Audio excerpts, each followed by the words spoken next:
Kain muna. Wala muna tayo ulam. Ang ulam lang natin, tubig asin. Tubig at asin lang muna tayo, guys.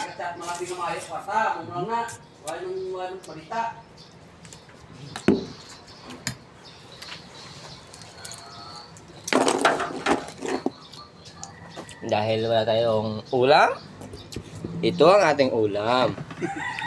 Tak tak tak tak tak tak tak asin. Asin ng malakas. Asin lang malakas.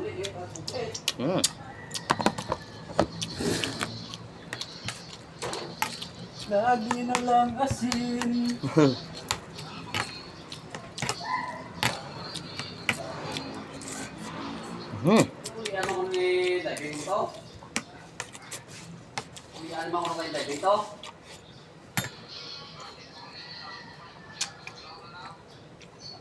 Damo na nga gusto yan sa buong palaan. Ayan pa kung sulat daw pa. Damo na nga gusto. Damo na rin si Burchi ka na eh.